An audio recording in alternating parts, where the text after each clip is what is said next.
베드로의 사역을 우리가 지난주에 보았는데 룻다와 욥바에서의 사역을 우리가 본 것이죠.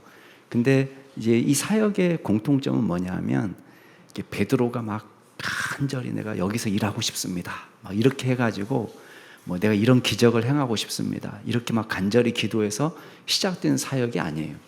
그 사역을 보면은 그냥 룻다에 갔는데 8년 중풍병 걸린 애니아를 만난 거예요. 그러니까 자연스럽게 기도하고 치유의 역사가 나타나고 또 욥바로 갈 생각은 전혀 없었어요. 근데 욥바에서 사람을 보내가지고 이제 다비다라는 사람이 죽었는데 와달라 이렇게 해서 가서 기적의 역사가 나타난 겁니다. 그러니까 이런 걸 보면 우리가 뭘 알 수 있냐면 위대한 하나님의 역사를 이룰 때에 그러니까 어떤 특별한 기도나 특별한 계획에 의해서 이루어지는 것이 아니고 그냥 베드로는 일상 속에서 하나님과 동행하는 삶을 살았을 뿐이에요. 그러니까 거룩한 일상, 믿음의 일상이 있었을 뿐이지 특별한 어떤 계획과 의도에 의해서 이루어진 것이 아니다라는 걸 보게 됩니다. 선교도 그렇고 우리의 일상도 그렇습니다. 그래서 하나님께서는 항상 당신의 길을 내십니다. 그래서 우리가 어떤 때는 부정적인 상황을 만나잖아요. 그래도 쉽게 낙심할 필요가 없어요. 왜냐하면 우리가 볼 때는 이게 부정적인 것이고 일이 꼬인 것처럼 보이지만 하나님께서는 준비된 다른 사람도 다른 환경도 마련하실 때가 많습니다. 우리가 오늘 13주년 창립 기념주일로 우리가 지키고 있는데 이 교회를 시작하신 아마 과정들을 책에서 여러분 잘 보셨을 거예요. 근데 우리가 거기서 제가 자세히 밝히지는 않았지만 사실 교회를 개척하기 위해서 이 오남 진접 지역을 온 게 아닙니다. 제가 계획했던 일들이 잘 이루어지지 않았기 때문에 진접 오남 지역에서 처가살이가 시작된 거죠. 근데 처가살이를 시작하면서 남들이 볼 때는 보리 서말만 있어도 이걸 안 한다 그렇게 얘기하잖아요. 근데 정말 오갈 데가 없어서 이제 시작된 일인데 하나님께서 교회를 개척할 수 있도록 인도하신다고요. 그러니까 그런 거 보면은 이거 어떻게 이렇게 됐을까? 특별한 사명감을 갖고 막 주야 막 이렇게 해서 이루어진 것이 아니고 그냥 우리가 일상을 살아갈 때 주님과 동행하는 삶을 살고 있으면 하나님의 선한 인도하심을 받게 된다는 것입니다. 오늘 말씀도 마찬가지입니다. 지금 베드로가 이 10장부터 또 굉장히 중요한 그 교회 역사에서 굉장히 중요한 사건이 일어나는데 그건 예루살렘 교회 출신의 사도가 최초로 이방인 선교를 한 사건이에요. 그러니까 굉장히 의미가 깊죠. 그 전까지 이방인 선교는 전혀 없었느냐? 그건 아닙니다. 오순절 성령 강림 때에 아마 이방인 중에 그 현장에 있었던 사람이 있었을 거예요. 그러니까 이 사람들도 예수를 믿고 돌아간 사람이 있었을 거예요. 그날 베드로가 설교에서 3,000명이 회개했는데 그 3,000명이 전부 다 유대 본토배기 출신만은 아니에요. 다 외국에서 온 사람들도 섞여 있었단 말이에요. 그러니까 그 중에 분명히 3,000명 가운데 이방인이 섞여 있었을 가능성이 있습니다. 게다가 우리가 알고 있는 것처럼 사도행전 8장에 빌립을 통해서 에티오피아 내시가 하나님의 말씀을 듣고 예수를 믿고 세례를 받았습니다. 이 사람도 이방인이에요. 그런데 이 사건이 왜 의미가 있느냐면 예루살렘 교회의 사도가 직접 이방인 선교를 한 최초의 사건이 되는 거예요. 그러니까 그 전까지는 막 흩어져 가지고 복음을 전했는데 온 유다와 사마리아까지는 인정했어요. 베드로와 요한이 사마리 지역을 방문했으니까. 그래도 감히 이방인 사역은 생각을 못할 때입니다. 근데 이 이방인 사역이 시작이 되었다. 근데 막상 이 일이 시작될 때 보니까 가장 큰 걸림돌이 뭐였느냐? 베드로 자신인 거예요. 오늘 말씀을 보면은 환상을 보는데 고넬료는요 얼른 그 환상에 응답합니다. 근데 베드로는 그 환상을 볼 때 어떻게 얘기합니까? 주여 그럴 수 없습니다. 주여 그럴 수 없습니다. 이거를요 3번이나 반복하는 거예요. 그러니까 선교의 위기는 어떻게 되어지느냐? 오히려 사도 자신에게서 시작이 되는 거예요. 그래서 우리 자신이, 우리도 그렇게 생각하시면 됩니다. 거룩한 하나님의 역사를 이룰 때에 정말 하나님의 일에 걸림돌이 될 때가 언제? 우리가 걸림돌이 되면 됐지 상황이나 환경이 우리를 붙잡지 않습니다. 예, 제일 문제는 어디예요? 예, 요나. 예, 우리가 문제예요, 우리가. 예, 그래서 여러분은 막 인생이 꼬였을 때, 나는 왜 이런 인생 사나? 왜 나는 맨날 이러냐? 이렇게 되는데 실제로 하나님의 역사를 방해하는 가장 걸림돌은 누구냐? 자기예요, 자기. 예. 지금 베드로는 그거예요. 그래서 우리가 이 말씀을 보면서 여기 저러면 안 되는데 지금 누가 그러고 있느냐? 베드로가 그러고 있는 거예요. 자, 오늘 말씀을 통해서 우리가 선교와 일상에 적용할 수 있는 3가지 원리를 좀 살펴보겠습니다. 첫 번째는 경건한 일상을 살라. 그 이야기할 거예요. 일상을 거룩하게 사는 게 중요해요. 자, 두 번째는 기도로 항상 깨어 있어라. 선교와 일상 모두에서 굉장히 중요한 것은 기도입니다. 그다음 3번째는 뭐냐면 우리의 삶을 인도하시는 하나님께 즉각 순종하라는 거예요. 그러니까 요 이야기 할 거예요. 자, 3가지 제가 뭐를 이야기한다고 그랬죠? 경건한 일상을 살라는 거고, 2번째는 기도로 깨어 있으라는 거고, 3번째는 즉각 순종하라는 거예요. 요 3가지를 좀 얘기하려고 합니다. 자, 첫 번째는 위대한 일을 꿈꾸기 전에 경건한 일상을 살라는 것입니다. 하나님께서는 우리가 믿음으로 하루하루 살아가는 것, 매 순간순간 살아가는 것을 굉장히 기쁘게 받으십니다. 오늘 본문에 등장하는 고넬료는요, 유대인들이 금기시하는 모든 것을 가진 사람이에요. 일단 유대인들이 꺼리는 게 뭐예요? 이방인. 고넬료는 이방인입니다. 1절에 보니까 가이사랴에 고넬료라는 사람이 있었다. 가이사랴는 어떤 곳이냐면 로마 총독부가 있는 곳이에요. 예루살렘이 있지 않습니다. 로마 총독부는 가이사랴에 있어요. 그래서 가이사랴에 있으면서 이 유대 지역과 시리아 지역을 동시에 통치하는 거예요. 그래서 로마 총독부가 거기에 있는 거예요. 그리고 빌라도 총독도 원래는 예루살렘에 있지 않습니다. 원래는 이 가이사랴에 있었던 겁니다. 옛날. 근데 그곳에 누가 살았냐?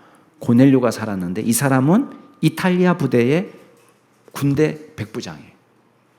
그러니까 우리식으로 얘기하면 하사관 출신의 하급 장교, 직업군인이라고 말할 수 있습니다. 요바에서 한 50km 떨어진 장소입니다.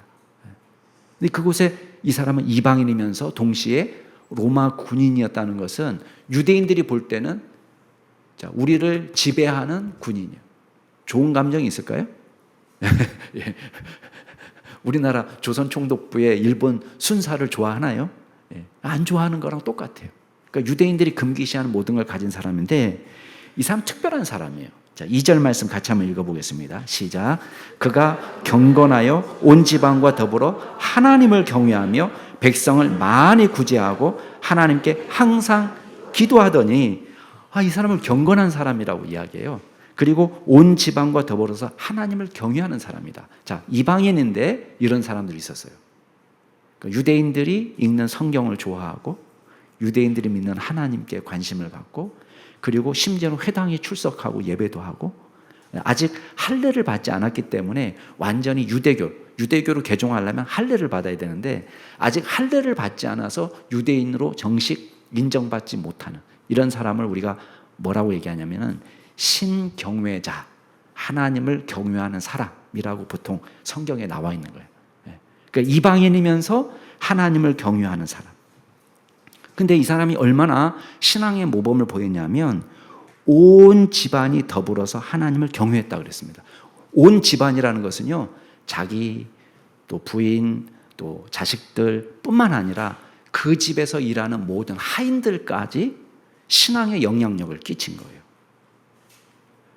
그냥 강제로 야, 너 교회 가 이런 식으로 해서 믿는 게 아니라 이 사람은 실제 선한 영향력으로 믿었다는 것을 알 수 있어요. 왜 그런지 아세요?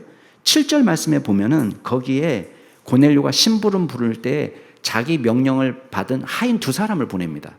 근데 하인 2사람을 보내면서 보디가드로 자기 부하 군인, 보디가드로 경호원으로 부하 군인을 보내는데 이 사람을 뭐라고 얘기하냐면 부하 가운데 경건한 사람 하나를 불러 이렇게 얘기했어요.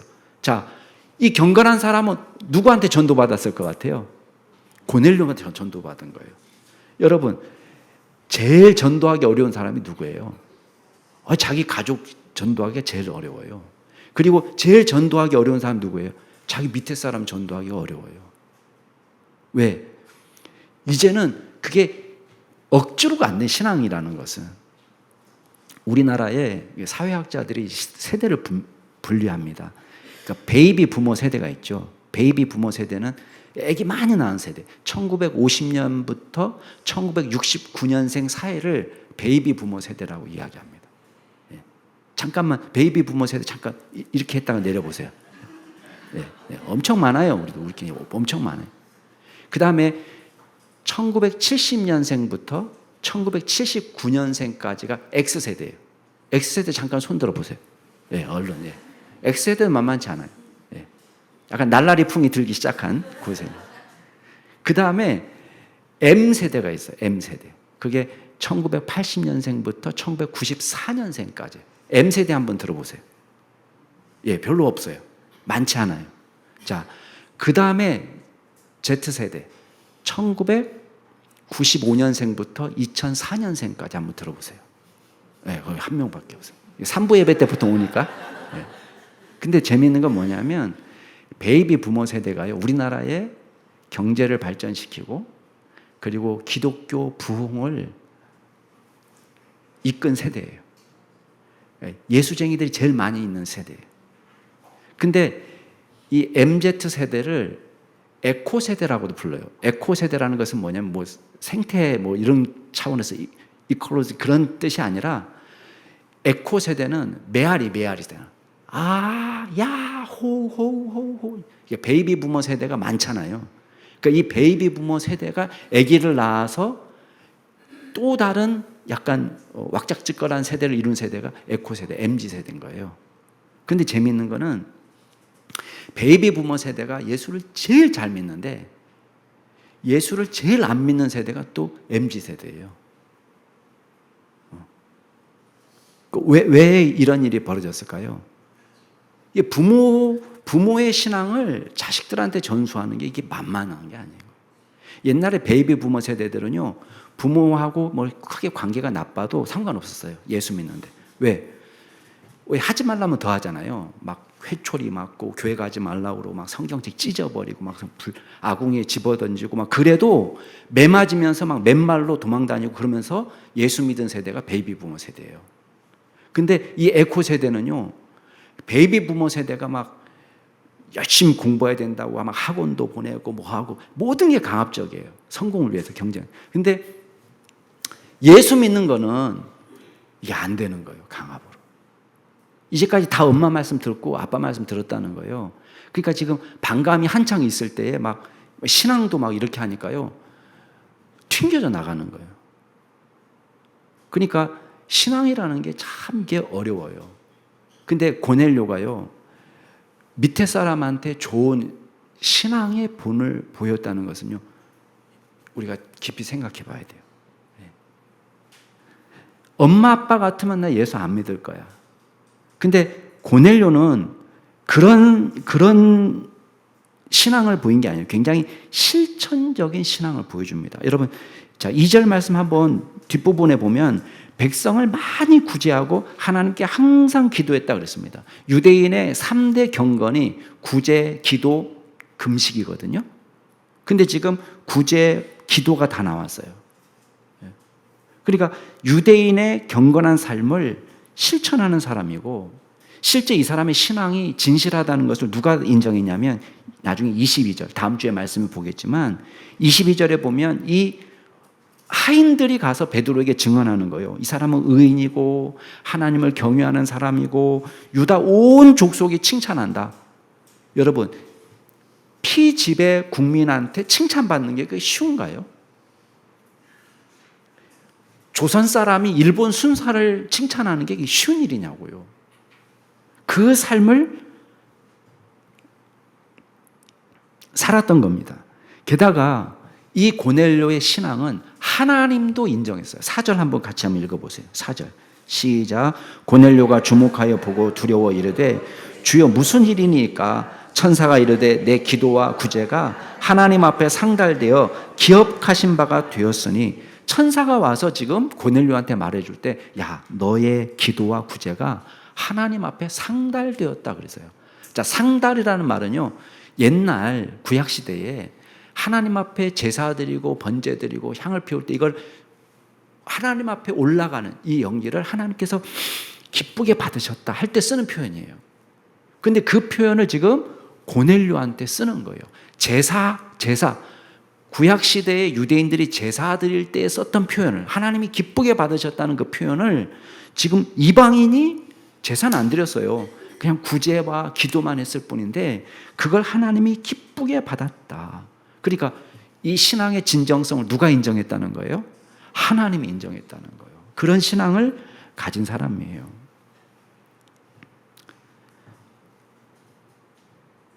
그러니까 여러분, 이스라엘 백성들이 굶어 죽는 게 아니 로마의 하급 장교 책임이냐고요. 백부장 잘못이냐고요. 이거는 사실은 유대 정부의 일이고 헤롯 대왕이 헤롯 왕의 일이고 내가 신경 쓸 바가 아니에요.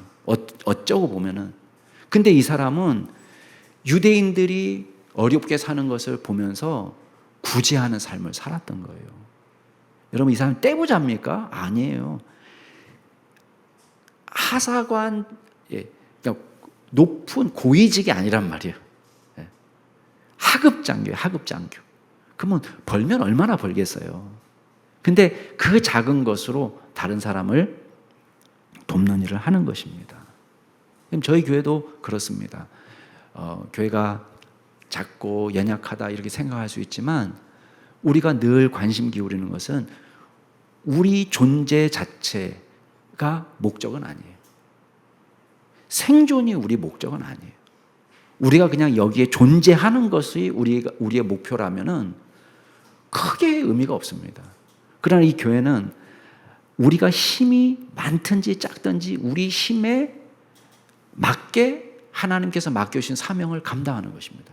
그러니까 아무리 우리가 없어도 구제도 하고 선교도 하고 주님이 맡겨준 사명을 감당하는 거예요. 그러니까 우리 자체의 생존을 위해서 일하는 것이 아니고, 이 고넬료의 신앙에서 더 본받을 점은 뭐냐면요, 하나님의 뜻을 알면 즉각 순종합니다. 3절부터 보니까 환상을 봤어요. 제9시쯤, 제9시는 기도 시간이에요. 그러니까 기도 중에 환상을 봤는데, 기도에 대한 이야기는 좀 이따 하겠습니다. 하나님의 사자가 들어와서 고넬료에게 말합니다. 고넬료야. 고넬료가 대답합니다. 주여 무슨 일입니까? 물론 실제 주님은 아니지만 이 사람은 환상 중에 보니까 이 정체가 누군지 모르는 거예요. 이게 하나님인지 천사인지 모르니까 지금 주여 소리가 나온 거예요. 주여 무슨 일입니까? 그랬더니 천사가 얘기합니다. 야, 네 기도와 구제를 하나님이 보셨다. 하나님은 아니구나. 이제 알게 되는 거죠. 하나님이 보셨다. 내가 봤다. 이렇게 얘기하는 게 아니라 너 그 기도와 구제하는 것은 하나님이 보셨다. 하나님 앞에 상달되어서 기억하신 바 되었다. 그러면서 하나님의 메시지를 전달합니다. 지금 사람들을 요바에 보내요. 베드로라 하는 시몬을 찾아라. 그가 무두장인 시몬의 집에 유숙하니 그 집은 해변에 있다. 굉장히 구체적으로 가르쳐 주죠. 근데 이 말씀을 듣고 고넬료가요, 묻지도 따지지도 않고 곧바로 순종합니다. 왜 베드로입니까? 왜 가야 됩니까? 무슨 일입니까? 요바에 가면 있는 겁니까? 그 무두장의 시몬 집은 어떻게 찾아갑니까? 이런 묻지 않고 곧바로 순종합니다. 자, 7절, 8절 같이 한번 읽어보겠습니다. 시작. 마침 말하던 천사가 떠나매 고넬료가 집안 하인 둘과 부하 가운데 경건한 사람 하나를 불러 이 일을 다 이루고 요바로 보내니라. 나중에요, 이제 베드로가 환상을 보고 우리 다음 주 말씀에 나오겠지만, 베드로가 환상을 보는 장면도 나오거든요. 근데 그때 환상을 보고 무슨 의미인가 헷갈려 할 때 바로 그때에 이 보낸 사람이 딱 도착해요. 이튿날. 그러니까 이 거리가 50km 정도 떨어져 있는 거리인데 정오 기도 시간에 도착했으니까요. 즉각 순종한 거예요. 즉각. 하루에 완벽하게 가기가 어려운 거리니까 지금 고넬료가 환상을 본 시간은 오후 3시거든요. 그런데 그 다음날 12시에 도착하려고 하면 얼마나 이 여정을 서둘렀겠어요. 왜냐하면 밤에 잠도 자야 되고. 그러니까 하룻밤 다른 데서 자는 한이 있어도 바로 출발시켜가지고 여기에 그 다음날 12시까지 도착하게 만든 거예요. 그러니까 굉장히 적극적으로 하나님의 말씀에 순종하고 있다. 여러분, 이걸 보면서 우리가 알 수 있는 것은 뭡니까? 선교도 마찬가지고요. 우리가 전도하는 일도 마찬가지고요. 우리가 일상 속에서 하나님의 인도함을 받는 것도 다 마찬가지입니다. 여러분, 우리는 특별히 내가 뭘 잘해서 일이 시작된다고 생각하는데 그렇지 않아요. 지금 고넬료나 베드로나 마찬가지지만 뭐가 있냐? 그냥 믿음의 삶을 하루하루 살아가고 있는 거예요. 그럴 때에 이런 기적도 일어나고 하나님이 말씀하신 것을 즉각 캐치하고 또 평상시에 불순종하는 사람이면 순종 못합니다. 그러나 경건한 일상을 살고 있기 때문에 즉각 순종하고 하나님께서 모든 것을 이루어 가시는 것입니다. 저와 여러분의 일상에서 많은 일도 그렇습니다. 우리는 주님의 인도하심을 날마다 따라갈 때에 준비된 사람을 만납니다. 준비된 상황도 만납니다. 준비된 기적을 만날 수 있습니다. 여러분의 일상을 거룩하게 살아갈 수 있기를 주의 이름으로 축복합니다. 두 번째 우리가 기억할 것은 위대한 일을 꿈꾸기 전에 기도의 사람이 되자는 것입니다. 기도의 사람이 되자. 기도는 선교의 마중물입니다. 기도하는 사람을 통해서 하나님께서는 위대한 일을 이루십니다. 그 기도로 깨어있는 것이 중요합니다. 여러분, 언제 환상 보고 언제 천사의 지시를 받습니까? 기도하는 가운데 그래요. 아까 3절에 제9시쯤 되어 이렇게 되어 있죠. 제9시는요 유대인들의 저녁 기도 시간입니다. 보통 유대인들이 2번은 최소한 기도하고 경건한 사람은 하루에 3번을 기도합니다. 아침 기도 시간이 있고 아침 9시 그리고 저녁 기도 시간 오후 3시는 많은 유대인들이 대부분 기도하는 시간입니다. 베드로 역시 기도하는 사람입니다. 여러분 9절 말씀 한번 보세요. 9절 같이 한번 읽어볼까요? 시작. 이튿날 그들이 길을 가다가 그 성에 가까이 갔을 그때에 베드로가 기도하려고 지붕에 올라가니 그 시각은 제6시다. 우리나라 시간으로 환산하면 정오예요. 정오. 12시. 난 12시. 이 시간은 물론 다수의 유대인들이 지키는 기도 시간은 아니지만 베드로는 짬을 내서 기도하고 있단 말이에요. 10절에 보면 다른 사람들은 지금 그 집주인들은 부엌에서 음식을 준비하고 있을 그때에 베드로는 옥상에 올라가 가지고 기도하고 있습니다. 그러면 원래 베드로가 이렇게 기도하던 사람이었느냐? 아니에요. 복음서에 보면은 물론 기도를 전혀 안 한 건 아니지만 예수님께서 답답해 하실처럼 여러 번 깨어 기도하라. 깨어 기도하라. 제자들에게 말할 정도로 베드로와 제자들은 그렇게 기도에 열중하지 못했던 사람입니다. 근데 예수님은 기도를 매우 중요하게 생각했습니다. 기도하는 모습을 늘 보여주셨습니다. 여러분, 겟세마네 기도는요, 여러분 생각할 때는 어떤 기도 같습니까? 특별 기도회 같죠? 겟세마네 기도회. 아니에요. 겟세마네 기도회는 절대 특별 기도회가 아닙니다. 성경에 보면은 예수님께서 나가셔서 습관을 따라 감난산에 가셔서 제자들과 함께 기도하셨다 그랬습니다. 그러니까 늘 있던 일이에요. 예수님은 막 피와 땀을 흘리시고 그 시간을 기도하셨지만 제자들이 볼 때는 매일 하던 대로 온 것뿐이에요. 그러니까 자는 거예요. 그러니까 특별 기도 시간이 여러분 많은 분들이 목사님 우리 특별 기도회 안 합니까? 요새는 그런 분들도 아예 안 계시지만은 초창기에는 좀 그랬습니다. 특별 새벽 기도회 뭐 이런 거 안 됩니까? 여러분 특별히 특별한 기도는 없다. 암기하세요? 특별히 특별한 기도는 없다. 특별한 기도 없어요. 그러나 매 일상이 우리의 기도가 되어야 됩니다. 기도의 시간이 되어야 돼요. 여러분 기도에 몰두할 수 있어야 돼요. 아멘 해놓고 기도 안 하시면 안 돼요. 기도하셔야 돼요. 기도. 내일 새벽에 제가 볼지 몰라요. 여러분 여러분 종말을 사는 크리스찬들에게 기도가 얼마나 중요한지를 이야기하셨습니다. 이게 사실 기독교인 크리스찬의 아주 기본입니다. 기본. 이게 특별한 게 아니라 굉장히 기본이 기도예요.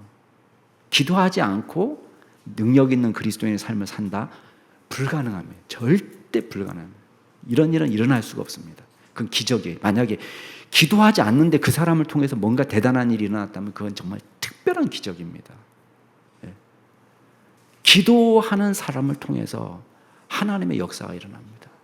여러분 기독교 역사 속에서 기도 없이 부흥한 교회는 없습니다. 이거는 그냥 공식입니다.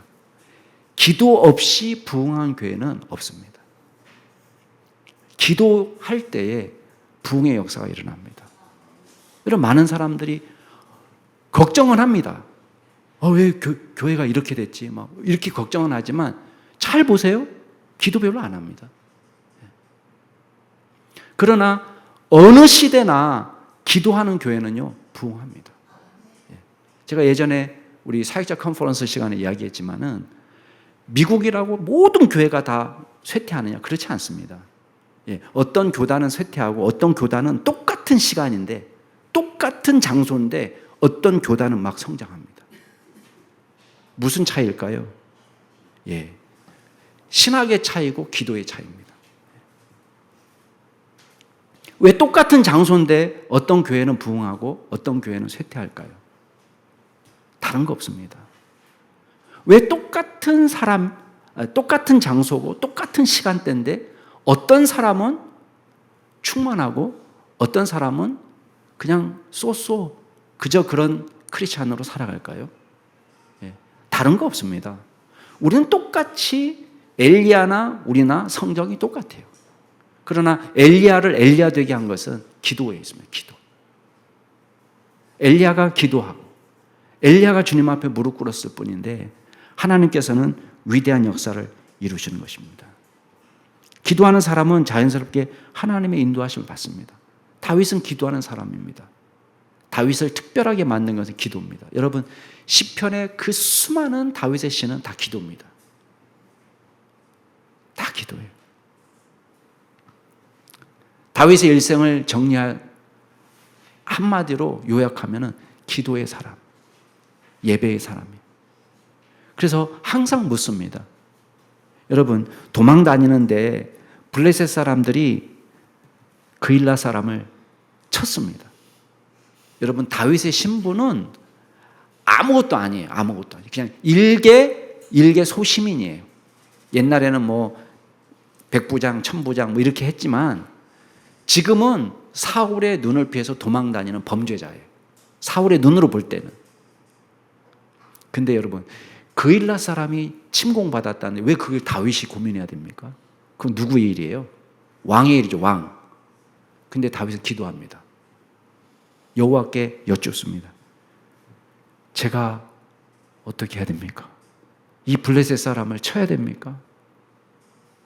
하나님이 응답하시는 거예요. 쳐라. 그러니까 도망 다니는 주제에 그일라 사람들을 구합니다. 사울이 전사했다는 소식을 듣고 그리고 요나단과 그 형제들이 전사했다는 소식을 듣고 이스보셋이 즉위했다고 이야기합니다. 하나님은 다윗에게 약속하셨어요. 네가 왕이 된다. 기름 부으심이 있었어요. 그래도 여쭙습니다. 저기 이스보셋이 지금 왕위에 올랐다는데 어떻게 하면 좋을까요? 제가 마하나임으로 가서 저 사람을 칠까요? 아니면 어떻게 해야 됩니까? 하나님이 헤브론으로 올라가라. 아직은 때가 아니다. 그러니까 순종합니다. 여러분 다윗의 순종이 결국은 나라를 한 덩어리가 되게 했습니다. 만약에 그때 전쟁이 일어났으면 어떤 일이 더 벌어졌겠어요? 주민들이 뿔뿔이 서로 마음이 갈리고 전쟁하면서 마음이 좋습니까? 서로 아마 국민 통합에 심각한 저해가 되었을 거예요. 늘 이런 식입니다. 다윗은 늘 기도함으로, 기도를 통해 예상치 못한 일을 감당하면서 위대한 하나님의 역사를 이룰 수 있는 것입니다. 다윗은 기도합니다. 여호와여, 나의 기도를 들으시고 나의 부르짖음에 귀를 기울여 주십시오. 내가 눈물 흘릴 때에 잠잠하지 마옵소서. 여러분, 다윗은 왕이지만 다윗은 기도에 눈물이 있는 사람입니다. 하나 아쉬울 것이 없이 개인으로서는 출세한 사람이지만 다윗은 늘 기도하는 사람입니다. 기도로 깨어있는 믿음의 종이 될 수 있기를 바랍니다. 고넬료와 베드로처럼 일상이 기도가 되게 하십시오. 특별 기도 주간이 아니라 우리의 일상이 기도하는 시간이 되게 하여 주십시오. 되게 하시길 바랍니다. 기도의 시간을 확보하세요. 저는 새벽을 강추합니다. 여러분에게. 새벽 시간. 왜 새벽이 좋냐? 새벽이 거룩한 시간이기 때문이 아니라 제일 방해받지 않는 시간이기 때문에. 낮에는요, 저도 그 새벽 기도 시간을 놓치면 낮에 기도 쉽지 않습니다. 왜? 찾는 사람도 많고 해야 될 일도 많고 바빠요. 근데 그 새벽 시간은요, 아무도 방해하지 않습니다. 기도하는 믿음의 종이 될 수 있기를 주의 이름으로 축원합니다. 자녀들에게 기도를 가르치시고 기도의 본을 보이시는 믿음의 종이 되기를 바랍니다. 마지막으로, 선교는 하나님이 주도하는 사건이에요. 우리는 순종할 뿐입니다. 순종의 사람이 되시기를 바랍니다. 주님이 우리의 삶의 주인입니다. 우리의 삶을 인도합니다. 우리의 책임은 주님께서 인도하실 때 기꺼이 순종하면 됩니다. 여러분, 그거는 우리가 무계획으로 살라 그 뜻이 아닙니다. 계획 없이 살라 그 뜻이 아닙니다. 꼼꼼한 계획을 살고 살아가지만 우리의 편견과 아집을 내려놓는 개방성이 필요합니다. 언제 이루어지느냐? 기도하면서 하나님의 인도하심을 받을 때에 이루어지는 것입니다. 여러분, 고넬료에게 환상을 주셨습니다. 베드로를 초청하라는 것입니다. 여러분, 이거는 고넬료의 결단도 아니었고 의지도 아니었고 계획도 아니었고 비전도 아니었습니다. 어떤 분들은 막 하나님 비전을 보여주세요. 내 비전이 뭡니까? 하나님 당신의 뜻을 알려주세요. 막 이렇게 기도하는 경우가 있는데, 그냥 비전 알려고도 하지 말고 뜻을 알려고도 하지 말고 그냥 확실히 알아지는 것만 순종 먼저 하세요. 확실히 알아지는 게 뭐예요? 여러분, 확실히 하나님의 뜻으로 알아지는 건 뭡니까? 기도하라 얘기했잖아요. 아까 기도하라, 거룩하게 살라. 그건 안 하고 자꾸만 뭐 하나님의 뜻을 보여주세요. 뭐 주의 뜻을 몰라서 헤맵니다. 막 그러는데, 우리가 몰라서 헤매는 경우는 별로 없습니다. 어때요? 몰라서 헤매나요? 여러분 어떻습니까? 영 모르시면 저한테 오세요. 제가 가르쳐 드릴게요. 몰라서 헤매는 게 아니에요. 사실 알면서 응가하는 경우가 많습니다. 알면서 우리가 일을 저지르고요, 알면서 안 합니다. 근데 주님이 우리에게 원하시는 것은 비전을 찾는 것도 아니고 위대한 꿈을 꾸는 것도 아니고, 위대한 꿈 안 꿔도요 다 됩니다. 저는 개척에 대한 위대한 꿈, 저는 그런 거 없습니다. 그런 거 없었습니다. 교회를 개척하면 앞으로 이렇게 될 거다, 원대한 꿈, 그런 건 없습니다. 제 머릿속에서 그런 게 나올까요? 그런 거 안 나옵니다. 우리는 그렇게 대단한 존재가 못 됩니다. 그렇지만 하나님의 인도하심을 그냥 밟아갔을 뿐인데, 전체 청사진을 내 머릿속에 넣은 것도 아니지만 하나님께서 그 일을 이루어 가시는 것입니다. 그렇기 때문에 뭐 위대한 꿈, 뭐 비전을 품어라, 뭐 그렇게 하지 말고 지금 아는 거, 내가 할 수 있는 거, 분명한 하나님의 뜻, 사랑하고 전도하고 기도하고 품고 거룩하고, 지금 알 수 있는 것을 먼저 순종하는 믿음의 종이 될 수 있기를 바랍니다. 베드로도 환상을 봤습니다. 보니까요, 하늘에서 보자기가 내려오는데 그 보자기 안에 온갖 뭐 날짐승, 기어다니는 거, 들짐승 가득 들어있는데요, 원래 레위기 11장에 유대인들이 먹을 수 있는 음식과 먹지 못할 음식인데 막 섞여 있는 거예요. 보통 레위기 11장 아시는 분들은 아시죠? 그냥 들에 있는 짐승 중에 아무거나 먹을 수 있는 게 아니고, 보통 발굽이 갈라지고 그다음에 되새김질 하는 거를 먹도록 했단 말이에요, 유대인들이. 그러니까 소, 염소, 양, 뭐 사슴 이런 거 먹는 거고, 그다음에 우리가 지금 흔히 먹고 있는 뭐 돼지, 말, 요새는 잘 한국 사람 안 먹지만 어쨌든 개 이런 거는 이제 레위기 11장에는 먹지 않는 음식이에요.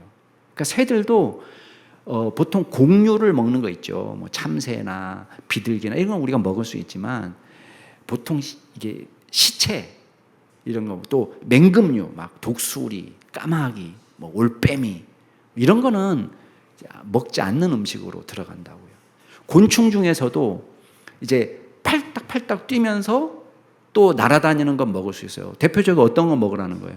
메뚜기 같은 거 많이 드셔보셨죠? 어렸을 때 메뚜기. 그런 건 먹어도 되지만 이제 그냥 날기는 하지만 발발발발발 기어다니는 거 있잖아요. 그 보통 그건 뭡니까? 대표적으로 바퀴벌레. 바퀴벌레는 감사하세요. 하나님 먹지 않아도 된다고 했어요. 예, 바퀴벌레. 예, 예. 그럼 먹으라고 해도 못 먹겠어요, 그죠? 근데 그런 게 다 있는 거예요. 그러니까 베드로가 뭐라고 얘기했냐면, 주여 그럴 수 없습니다. 먹으라 그러는데 그럴 수 없습니다. 속되고 깨끗지 아니한 것을 내가 결코 먹지 않겠습니다. 14절에 그렇게 말해요. 그러니까 옛날 유대인들이 이제 이 음식규례는 왜 중요하냐면은 이방인과 유대인들을 가르는 기준이에요. 이게 구원의 조건은 아니에요. 구원의 조건은 아닌데 이게 왜 중요한 규례가 됐냐면, 가나안 땅에 들어갔을 때에 이방인들은 가리지 않고 막 먹는데 유대인들이 이 정체성을 갖고 들어갔기 때문에 뭘 삼가냐면 이방인들과의 교제를 삼가게 되는 거예요. 왜 접촉을 삼가도록 했을까요? 예, 물드니까. 유대인들을 만나서 같이 부어라 마셔라 먹으면서 어떻게 하게 되는 거예요? 이방인들처럼 우상숭배하고 이방인들처럼 살까봐 하나님께서 만들어 놓으신 약간 넓은 규정이에요. 유대인들이 이방 사람들처럼 우상숭배자가 되지 않게 하기 위한 약간 넓은 보호막인 거예요. 근데 지금 복음의 시대에 와서 예수 그리스도께서 깨끗하게 하실 때, 여기 지금 하늘에서 말씀하시잖아요. 15절 16절 같이 한번 읽어보겠습니다. 하나님의 선언은 뭐예요? 15절 16절 시작. 두 번째 소리가 이르되 하나님께서 깨끗하게 하신 것을 내가 속되다 하지 말라 하더라. 이런 일이 세 번 있은 후 그 그릇이 곧 하늘로 올려져 가니라. 하나님의 선언은 뭐냐면, 하나님이 깨끗하다 이렇게 말씀하신 것을 네가 더 이상 속되다라고 말하지 말라는 거예요. 음식의 금기가 없어진 거예요. 그러니까 이걸 3번 반복했다는 건 뭐예요? 베드로가 처음 주여 그럴 수 없나이다. 두 번째 또 한 사람 주여 그럴 수 없나이다. 세 번째 오니까 또 주여 그럴 수 없나이다. 그러니까 베드로는 이 환상의 의미도 제대로 이해를 못했을 뿐더러 자기는 이거는 어기면 죽는 거라고 생각했어요. 근데 주여 그럴 수 없나이다 하면요, 무슨 일이 벌어지냐면 이런 상태로는 이방인 만날 수가 없는 거예요.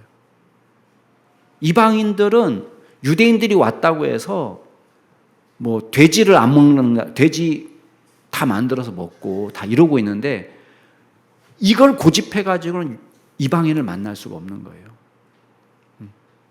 그래서 지금 이 말씀을 하는 거예요. 근데 이 말씀을 자 다음 주에 이제 이 이야기를 계속 이어갈 겁니다. 근데 중요한 건 뭐냐면 결국은 저와 여러분의 순종을 통해서 하나님의 위대한 역사가 이루어진다는 것입니다. 사랑하는 성도 여러분, 하나님께서는 평범한 일상을 통해서 위대한 기적을 이루시는 분입니다. 일상을 거룩하게 살 수 있기를 바랍니다. 진정성 있는 삶을 사시기 바랍니다. 여러분, 자녀를 복음으로 변화시키는 거 우리 마음대로 안 됩니다. 그러나 적어도 우리는 우리 자녀들에게 하나님의 자녀로서의 경건한 삶을 살아 보여줘야 되는 거예요.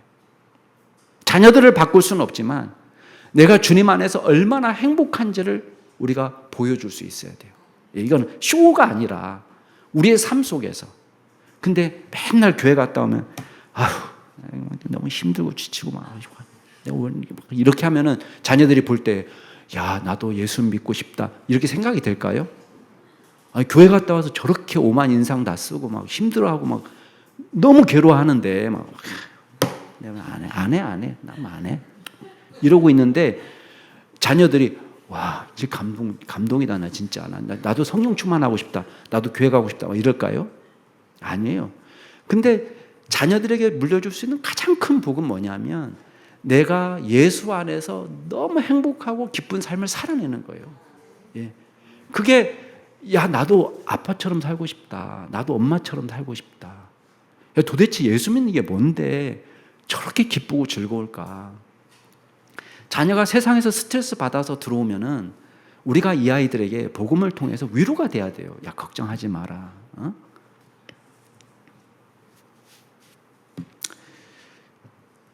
사도행전 10장 2절에 보면은 고넬료는 경건한 삶을 삽니다. 자녀들에게 걱정하지 마라. 하나님이 너와 함께 계시다. 인생 사는 것이 세상 사람처럼 살아서 행복한 것이 아니다. 주님을 잘 믿는 것이 기쁨이다. 우리가 이런 위로와 평안함을 줘야지 막 지긋지긋하다고 막 왜 이러는지 모르겠다고 막 이렇게 할 때에 여러분 아이들이 뭘 배우겠어요? 뭘 배우겠습니까? 야, 예수 안에 있는 엄마 아빠는 뭔가 다르구나. 아니 예수님을 잘 믿는 것 같은데 막 집에 오면은 막 이놈의 자식이 뭐라고 막 이렇게 얘기하면은 자녀들이 헷갈리는 거예요. 이중적이다. 바리새인이다. 저게 신앙이면 난 믿고 싶지 않다. 이렇게 하는 거예요. 여러분, 기적이 일어나려면 우리 일상이 거룩해야 됩니다. 거룩한 일상, 기도하는 일상, 주님과 더불어 동행하는 일상을 살 수 있기를 바랍니다. 그가 경건하여 온 지방과 더불어 하나님을 경외하며 백성을 많이 구제하고 하나님께 항상 기도하다니